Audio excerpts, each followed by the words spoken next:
إن الله وملائكته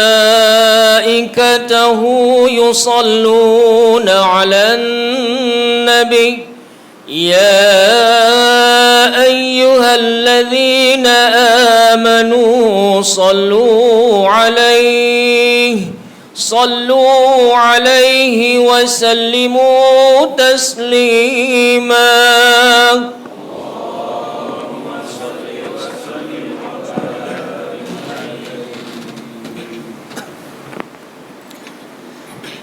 Assalamualaikum warahmatullahi ta'ala wabarakatuh.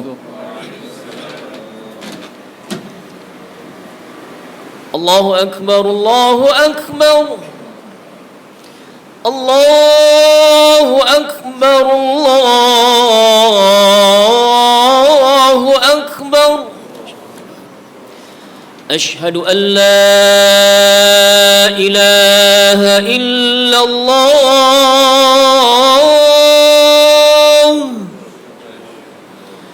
Ashhadu an la ilaha illallah.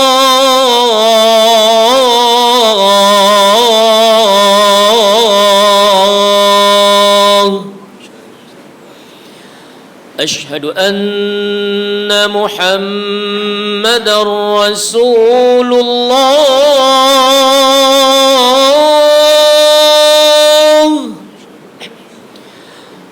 أشهد أن محمدًا رسول الله.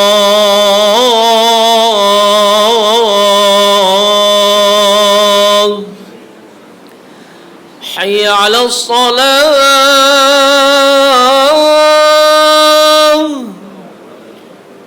حي على الصلاة.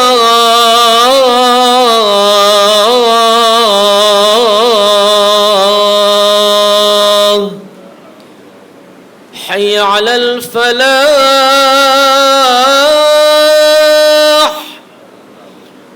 حي على الفلاح.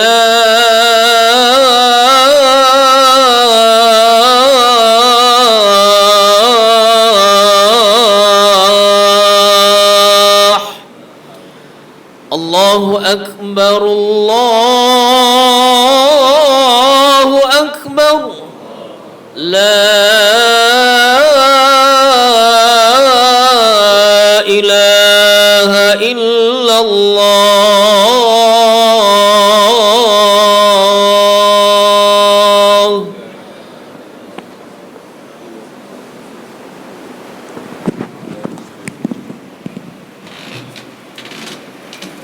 Alhamdulillahil karimil malikil maulal fattah. Wa ashhadu an la ilaha illallah wahdahu la syarika lah.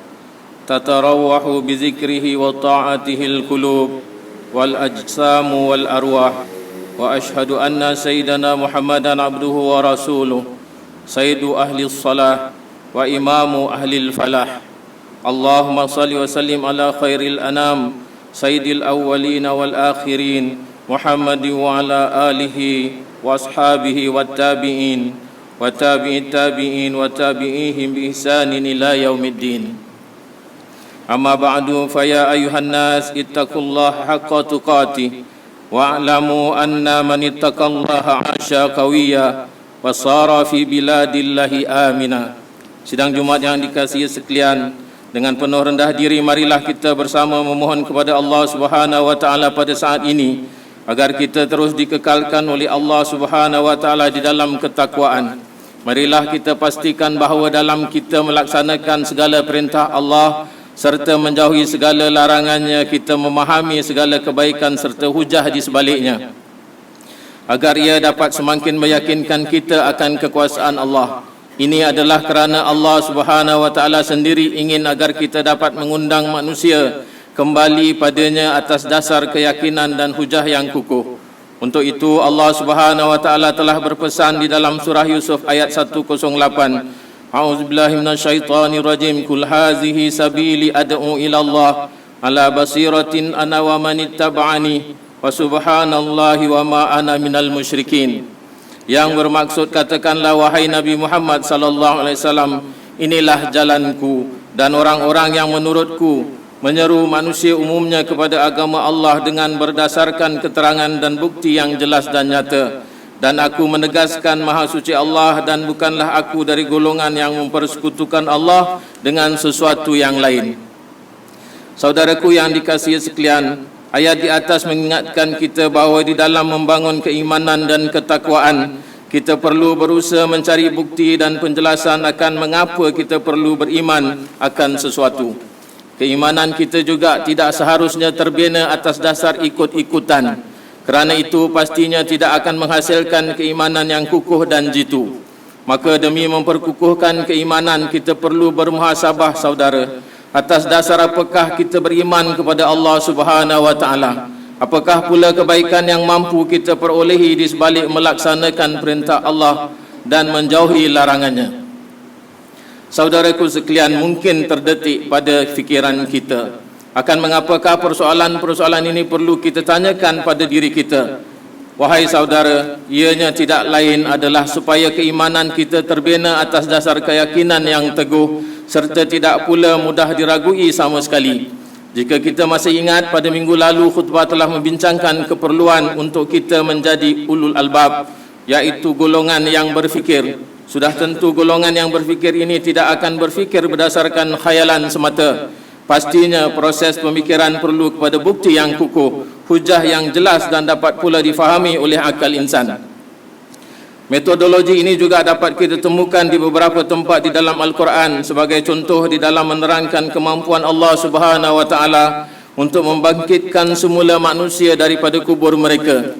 Al-Quran membawa perhatian kita kepada bagaimana bumi yang tandus, kering dan jauh daripada sumber air boleh dihidupkan oleh Allah Subhanahu wa taala. Ini disebutkan di dalam surah Fatir ayat 9. Wallahu allazi arsala riyaha fatusiru sabaha fasuknahu ila baladin mayyit fa ahyayna bihil arda ba'da mautiha kadzalikan nusyur. Maksudnya, dan Allah jualah yang menghantarkan angin, lalu angin itu menggerakkan awan. Kemudian kami halakan awan itu ke negeri yang mati, yang kering kuntang lagi tandus.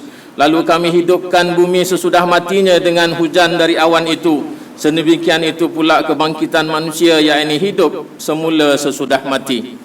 Ingatlah bahawa Tuhan yang akan membangkitkan kita pada hari kiamat kelak adalah Tuhan yang telah menciptakan kita dan segala yang berada di muka bumi dan alam semesta. Dia mencipta daripada sesuatu yang tiada. Ingatlah saudara, sebagaimana Allah menciptakan kita dari setitis air yang dipandang jijik oleh manusia sehingga kita membesar menjadi makhluknya yang disanjung. Maka begitu juga Allah mampu membangkitkan kita daripada tulang belulang yang telah hancur pada hari kebangkitan kelak. Oleh kerana itu Nabi Muhammad sallallahu alaihi wasallam pernah berpesan kepada kita, al-kaisu man dana nafsahu wa amila lima ba'dal maut wal ajizu man ittaba'a nafsahu hawaha wa tamanna 'ala Allah. Artinya, orang yang bijak adalah yang menguasai dirinya dan beramal untuk apa yang akan datang selepas kematian.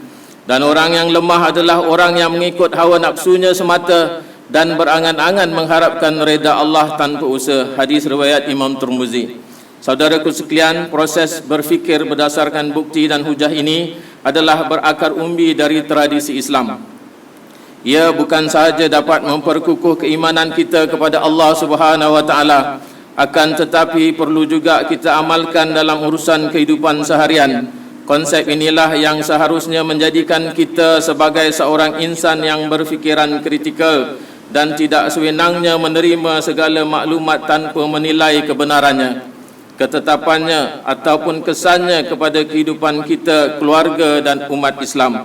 Lebih-lebih lagi dengan meningkatnya jumlah lelaman yang memberi pandangan-pandangan agama, kita dapat perhatikan betapa meningkatnya di kalangan pengguna internet dan media sosial. Sebagai contoh, dengan sewenang-wenangnya mengutarakan pandangan mereka terhadap sesuatu ayat Al-Quran maupun hadis, lalu menghasilkan pandangan agama yang tidak berdasarkan metodologi atau kaedah yang jelas dan diterima.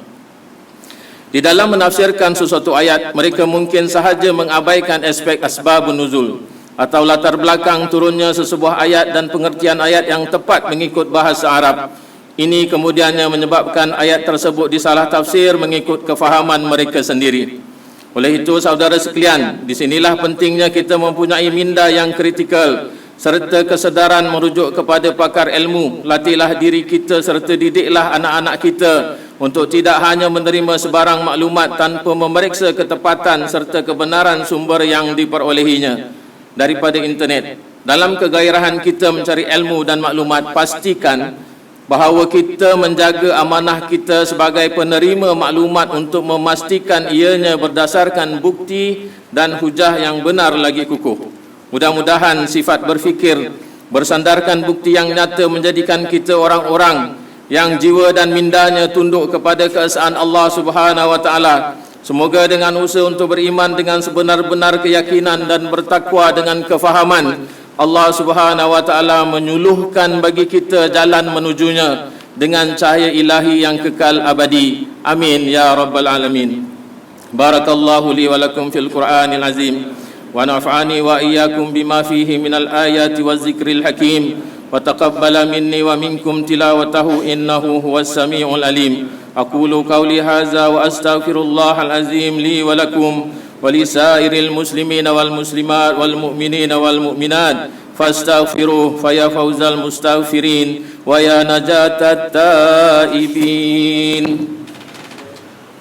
اللهم صل وسلم وزد وادم وأنعم وتفضل وبارك بجلالك وكمالك على زين عبادك سيدنا ومولانا محمد وعلى آله وصحبه وسلم. ورضي الله تبارك وتعالى عن كل الصحابة رسول الله أجمعين.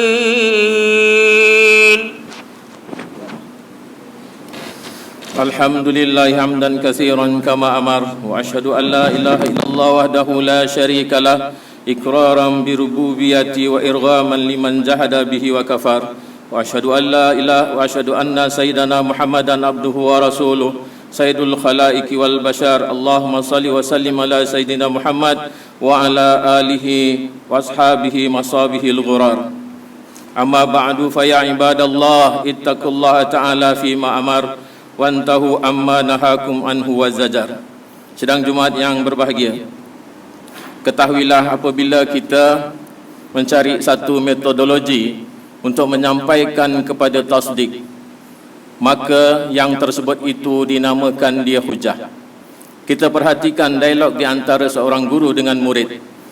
Guru mengajar ilmu tauhid, katanya satu zat yang punya kudrat adalah satu-satunya yang dapat memerintah ataupun yang dapat menjaga keseluruhan ummah dan segala apa yang diciptakan. Kemudian murid ini bertanya, tidak mungkinkah ada dua Tuhan? Tidak mungkinkah ada dua yang punya kudrat? Lalu guru itu mengatakan tidak mungkin sama sekali. Kerana apabila ada dua, dua-duanya punya kehendak yang berbeza-beza. Bagaimana untuk ditranslasikan? Iaitu dua kehendak yang berbeza dalam satu masa. Satu Tuhan mahukan hujan, satu Tuhan tidak mahukan hujan. Kemudian itu murid ini berkata lagi kepada guru tersebut, tidakkah boleh yang satu itu mengalah kepada yang lain? Maka guru tersebut mengatakan, Tuhan yang mengalah kepada kehendak Tuhan yang lain itu tidak punya kudrah, maka dia tidak layak jadi Tuhan. Kemudian itu murid tadi berhujah lagi kepada guru tersebut, kenapa tidak silih berganti kehendaknya diperkenankan? Satu buat kehendaknya, kemudian itu yang satu buat kehendak yang lain. Maka ini juga tidak boleh, kerana apabila satu Tuhan merendahkan dirinya mengikut kehendak Tuhan yang lain, maka dia itu tidak punya kehendak apa-apa. Kalau dua-duanya mengatakan mahu melakukan sesuatu, maka dua-duanya juga tidak punya kehendak apa-apa. Maka yang ketiga, iaitu satu cara yang telah didatangkan oleh murid ini, mengapa tidak kedua-duanya mengerjakan apa yang maunya? Yang satu kerjakan apa yang dia mahu, yang satu kerjakan juga apa yang dia mahu. Maka guru tadi menjelaskan bahawasanya inilah yang dikatakan di dalam ilmu tauhid mustahil akal. Tidak ada akal yang dapat menerima Satu Tuhan yang berkehendakkan hujan, yang satu Tuhan tidak mahu berkehendakkan hujan berlaku pada satu masa. Samalah kalau kita memberi perintah kepada seseorang, wa imah bodoh sekalipun orang itu lemah akalnya, kalau kita kata kamu duduk dan berdiri pada satu masa, maka tidak akan dapat diterima keadaan itu. Maka inilah kita mengambil iktibar bahawasanya metodologi yang digunakan dalam peristiwa ini, iaitu dialog antara guru dan murid, hanyalah satu perkataan saja yang digunakan, iaitu al-qudrah, Tuhan yang punya kudrah. Dan kudrah inilah yang dikatakan sebagai dalil lafziah, kerana yang digunakan itu adalah lafaz saja, dan lafaz ini telah dapat meyakinkan bahawasanya Tuhan itu wajib hanya ada satu wujudnya, iaitu tidak ada Tuhan yang boleh dua, tiga yang memerintah seluruh apa penciptaannya. Maka mengambil iktibarlah kita, mudah-mudahan Allah Ta'ala memberikan kita daya dan keupayaan untuk mengetahui perkara-perkara agama dengan dalil yang baik.